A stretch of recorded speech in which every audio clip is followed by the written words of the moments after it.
గమనించండి దేవుని బిడ్డలారా, మనం ఇక్కడ నేర్చుకోవలసిన మాట ఏంటంటే, దేవుని సన్నిధిలో మన జీవితాల్లో మనం ప్రాముఖ్యంగా కలిగి ఉండవలసిన విషయం ఏంటంటే, పరిశుద్ధాత్మ దేవుని వలన కలిగే ఆనందంతో మన హృదయాలు నింపబడాలి.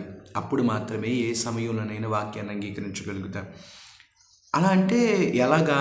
పరిశుద్ధాత్మ వలన కలిగే ఆనందంతో మనం నింపబడటం ఎలాగా అని చెప్పేసి మీ అందరి హృదయంలో ఒక ప్రశ్న రావచ్చు. మీ అందరికీ వచ్చిన మాట నేను జ్ఞాపకం చేస్తాను, జాగ్రత్తగా వినండి. యోబు జీవితంలో ఎన్నో కష్టాలు కలిగినాయి, మనందరికీ ఆ విషయం బాగా తెలుసు. కానీ అతని హృదయంలో ఏమాత్రం అతడు చలించిపోలేదు. అంటే బాధ కలిగింది, నేను దాని గురించి మాట్లాడట్లేదు. కానీ అతడు తన జీవితంలో ఏమాత్రం కూడా తన ఆత్మలో కురింగిపోలేదు. తన ఆత్మలో కురింగిపోలేదు. దానికి కారణం ఏంటంటే, యోబు తన జీవితంలో నమ్మిన ఆ యొక్క దేవుని యొక్క కృప ఏదైతే ఉందో ఆ కృప మీద అతడు ఆధారపడడం అలవాటు చేసుకున్నాడు. కాబట్టి పరిశుద్ధాత్మ వలన కలిగే ఆనందం అంటే ఆయన వలన కలిగే నిరీక్షణతో కూడిన ఆనందం. అంటే అది ఎలా అంటే, యోబు అన్నీ కోల్పోయాడు కానీ ఒకటే అనుకున్నాడు, నాతో దేవుడు ఉన్నాడు, నన్ను దేవుడు చూస్తున్నాడు. నాకు ఇప్పటివరకు ఇచ్చింది ఆయనే, ఇప్పుడు అన్నీ తీసుకుంది ఆయనే, తీసుకెళ్ళిపోయింది ఆయనే. యెహోవా ఇచ్చును, యెహోవా తీసుకుని పోయాను, యెహోవా నామమునికే స్తుతి కలుగును కాక అంటాడు. అంటే యోబు జీవితంలో అతడు నమ్మిన ఆలోచన ఏంటంటే, దేవుడు నాతో ఉన్నాడు, నన్ను చూస్తున్నాడు, ఆయనకు నేను తెలుసు, నన్ను గమనిస్తున్నాడు నేను ఆయన కను సైగల్లోనే ఉన్నాను, ఆయన యొక్క కనుచూపులోనే నేను బ్రతుకుతున్నాను, ఆయన దృష్టి నుంచి నేను తొలగిపోలేదు, ఆయన దృష్టి నుంచి నేను పక్కకి పోలేదు. కాబట్టి కష్టం కలగవచ్చు, బాధ కలగవచ్చు, ఇబ్బంది కలగవచ్చు, ఏదైనా రావచ్చు, కానీ నా జీవితంలో సమృద్ధినిచ్చేవాడు, సంతోషంతో నింపువాడు దేవుడే. నా జీవితాన్ని ఆశీర్వదించగలిగిన వాడు ఆయనే, నా జీవితాన్ని కృపతో నింపగలిగిన వాడు ఆయనే. ఒకవేళ నా జీవితంలో ఇప్పుడు నేను అన్నీ కోల్పోవచ్చేమో, కానీ నా జీవితంలో నేనన్నీ ఆయన కృపలో మరలా సంపాదించగలను అనుకున్నాడు. ఇంకో విషయం ఏంటంటే, ఆయన నన్ను విడిచిపెట్టడు, నాకు అన్యాయం చేయడు ఆయన అనే విషయాన్ని యోబు బలంగా నమ్మాడు. అది యోబు జీవితంలో నెమ్మదిచ్చింది.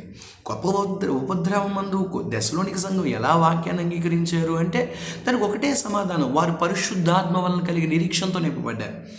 యోబు గారికి కూడా లేని ఒక నిరీక్షణ దశలోనిక సంఘానికి ఉంది. అదేంటంటే, యోబు గారికి ఆ రోజున యోబు జీవితంలో నిత్య జీవమును గురించిన ఒక ఖచ్చితమైన నిరీక్షణ లేదేమో, కానీ యేసు ప్రభు వారి వలన నిత్య జీవమును గురించిన ఖచ్చితమైన నిరీక్షణ మనకు బోధించబడింది. ఆ నిరీక్షణ దశలోనిక సంఘానికి ఉంది. దశలోనిక సంఘం ఎలా ఉపద్రవములో వారు నిలబడగలిగారంటే వారు ఒకటే అనుకున్నారు, ఈ ఉపద్రవములో మమ్మల్ని దేవుడు విడిచిపెట్టలేదు, ఆయన మమ్మల్ని చూస్తున్నాడు, ఆయన చిత్త ప్రకారమే ఈ ఉపద్రవం, ఈ కష్టం మా జీవితాల్లోకి వచ్చింది. రెండోది ఏంటంటే, ఆయన దీని నుంచి మమ్మల్ని బయటికి తీసుకొని రాగలడు. ఒకవేళ తీసుకొచ్చినా తీసుకురాపోయినా మేము ఆయన యొక్క అందుబాటులోనే, లేకపోతే ఆయన కనుచూపులోనే, ఆయన దృష్టి, ఆయన కనుచూపు మేరలోనే మేము బ్రతుకుతున్నాం, ఆయన మమ్మల్ని విడిచిపెట్టలేదు, ఆయన మమ్మల్ని ఖచ్చితంగా ఆశీర్వదిస్తాడు అని కూడా వారు నమ్మారు అని మనం అర్థం చేసుకోగలుగుతాం. దేవుని ప్రియులారా, ఇక్కడ మరొక విషయాన్ని మనం జ్ఞాపకం చేసుకోవాలి. అదేంటంటే, దేవుని సన్నిధిలో వారు నమ్మిన మరొక విషయం ఏంటంటే, ఒకవేళ ఈ లోకంలో మాకు శ్రమ కలగవచ్చు, కానీ దేవుని సన్నిధిలో పరలోక రాజ్యంలో మా కొరకు ఒక నిత్యమైన మహిమ, నిత్యమైన ఆశీర్వాదం మా కోసం దాచబడి ఉన్నది, మేము ఖచ్చితంగా దాన్ని పొందుకుంటాము అని నమ్మారు. కాబట్టి ఈ లోకములో అట్టి నిరీక్షణ కలిగిన వారు ఎవరైతే ఉన్నారో వారికి ఆ శ్రమగా అనిపించలేదు, వారికి ఆ బాధగా అనిపించలేదు. ఎందుకంటే దేవుడు మమ్మల్ని చూస్తున్నాడు, ఆయన మమ్మల్ని విడిచిపెట్టలేదు, ఆయన ఖచ్చితంగా మమ్మల్ని బలపరుస్తాడు. మరొక విషయం ఏంటంటే, మేము ఆయన యొక్క కనుచూపు మేడలో ఉన్నాం కాబట్టి ఆయన ఖచ్చితంగా మమ్మల్ని ఆదరిస్తాడు. ఈ లోకాన్ని దాటి ముందుకు వెళ్ళి ఆలోచించగలిగినట్లయితే ఆయన నిత్య జీవంలో ఈ కష్టానికి తగిన ప్రతిఫలం మాకు ఇస్తాడు. అంటే ఊరకనే ఈ కష్టాలు మేము పడట్లేదు, ఊరకనే ఇబ్బందులు పడట్లేదు, దీనికో ప్రతిఫలం ఉంది అనే విషయాన్ని ఎప్పుడైతే వారు జ్ఞాపకం చేసుకోగలిగారో వారి జీవితంలో ఎక్కడ లేని ఆనందం వారి జీవితానికి అమ్ముకుంది. ఒక చిన్న మాట నేను చెప్తాను. జీవితంలో అందరూ కష్టాలని నష్టాలుగానే భావిస్తారు. అంటే మీకు అర్థమయ్యేలా చెప్తాను.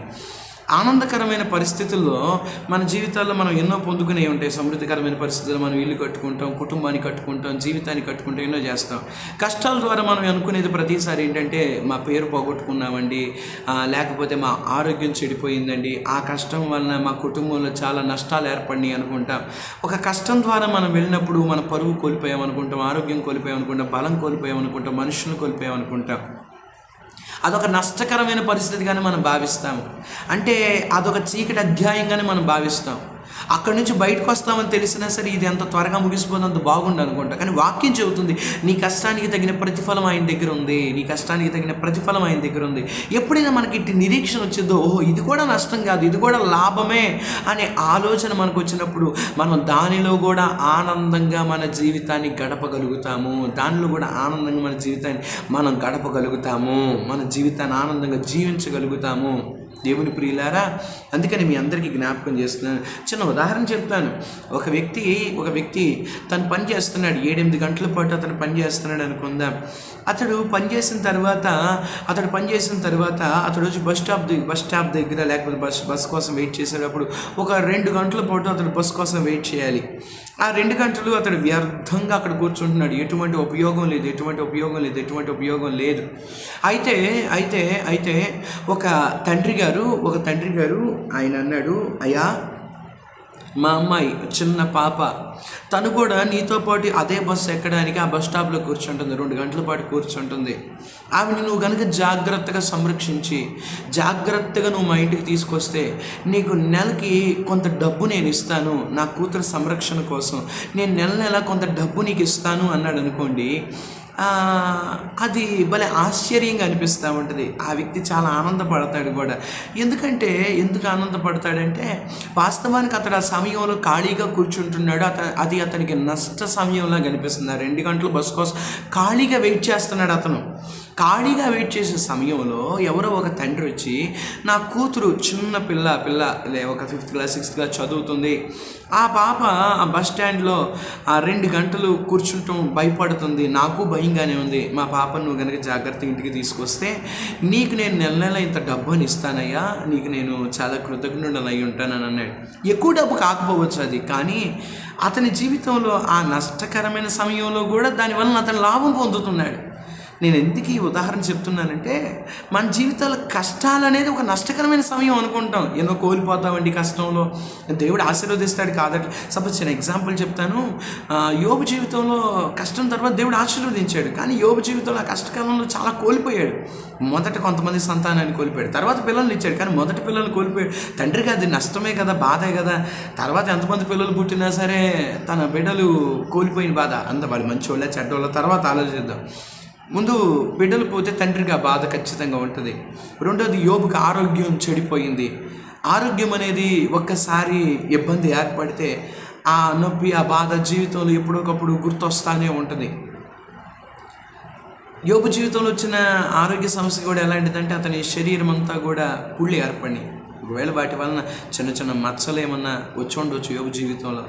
ఇదేమి నా డాక్టర్ ఏంటి కాదు, కానీ ఒక చిన్న ఆలోచన. ఏమో అతని జీవితంలో కష్టానికి సంబంధించిన కొన్ని ఛాయలు అప్పుడప్పుడు కనపడతా ఉంటాయి. అప్పుడు యోబు అనుకుంటాడు, ఆ కష్టకాలంలో నేను చాలా కోల్పోయాను అనుకుని ఉండొచ్చు, కానీ యోబు అలా అనుకోలేదు. ఎందుకంటే ఆ కష్టం ద్వారా అతడు ఇక్కడే కాదు నిత్య జీవంలో కూడా ప్రతిఫలం పొందుతాడు. కాబట్టి దేవుని ప్రియులారా, మీ అందరికీ కూడా నేను జ్ఞాపకం చేసే మాట ఒకటి, దశలోనిక సంఘానికి వారికి ఉన్నది ఏంటంటే పరిశుద్ధాత్మ వలన కలిగే ఆనందం వారికి ఉంది. పరిశుద్ధాత్మ దేవునిలో ఉన్న ఆనందం వారు పొందుకున్నారు. అందుకని వారి జీవితంలో గొప్ప కార్యం ఏంటంటే వారు ఎంత మాత్రం కూడా దిగులు చెందలేదు, వారు నిరాశ పడిపోలేదు, వారు ఏమాత్రం కూడా కురింగిపోలేదు. దేవునికి తమను తాము అప్పగించుకున్నారు. ఆ కష్టంలో వారు వాక్యాన్ని అంగీకరించారు. అంటే ఆ కష్టం ద్వారా పరలోకంలో వారికి ప్రతిఫలం వస్తుంది. ఆ నష్టకరమైన కష్టకాలంలో కూడా వారికి లాభం చేకూరుతుంది అని తెలుసు కాబట్టి ఆ లాభాన్ని వారు పెంచుకోవాలనుకున్నారు. అప్పుడు వారు ఏం చేశారు? ఆ కష్టకాలంలో వాక్యానుసారంగా బ్రతకడం మొదలుపెట్టారు. అప్పుడు దేవుని ఆనందం వారి హృదయంలో ఉంది కాబట్టి, కష్టాల వలన వారు చెదిరిపోలేదు కాబట్టి, గలిబిలి పాలైపోలేదు కాబట్టి, వారు దేవుని కృప ద్వారా వారు నిరీక్షణతో బలపడగలిగారు. అంత మాత్రమే కాదు, అందును బట్టి వారు ప్రభువును పోలి నడుచుకొనిన వారయ్యారు అనే వాక్యం స్పష్టంగా మనతో మాట్లాడుతుంది. గమనించండి దేవుని బిడ్డలారా, మనం దేవుని పోలి నడుచుకోవాలంటే ఇటు అనుభవాలని మనం అలవాటు చేసుకోవాలి. దేవుని చేతికి మనం అప్పగించుకోవాలి. దేవుని కృపకు మనం సమర్పించుకోవాలి. అప్పుడు మాత్రమే బలమైన దేవుని కార్యాలు చూడగలుగుతాం. అలాగే కళ్ళు మూసుకుందాం. ఒక చిన్న ప్రార్థన. పరిశుద్ధుడా, ప్రేమ కలిగిన తండ్రి, మీకు స్తోత్రాలయ్యా. రోజున తండ్రి నీకు వందనాలు. మీ లేఖనాలను మరొకసారి ధ్యానించడానికి మీ కృప ద్వారా మీరు సహాయం చేసినందుకు స్తోత్రాలు. విన్న ఈ మాటలన్నీ కూడా మా హృదయాలు మీరు ఫలింపచేయండి ప్రభువా. నీ కృపలో మీరు మమ్మల్ని బలపరచండి, శక్తితో నింపండి, సహాయం చేయండి, దర్శించండి. మరి ముఖ్యంగా నా తండ్రి నీకు వందనాలయ్యా. ఇటు లేఖనాల ద్వారా మా జీవితంలో మేము కూడా నీ సన్నిధిలో దశలోనిక సంఘం వలె కష్టకాలంలో నీ వాక్యాన్ని అంగీకరించగలగాలి. అది కేవలం మీరు మా హృదయాల్లో పుట్టించే నిరీక్షణతో కూడిన నెమ్మది సమాధానం ద్వారా మాత్రమే సాధ్యమవుతుంది. అట్టి నెమ్మది సమాధాన పరిశుద్ధాత్మ సహాయం వల్ల మేము పొందుకున్నట్లుగా మీరు మాకు సహాయం చేయండి ప్రభువా. ఇటు లేఖనాన్ని మీరు మా హృదయంలో ఫలింప చేయండి, బలపరచండి.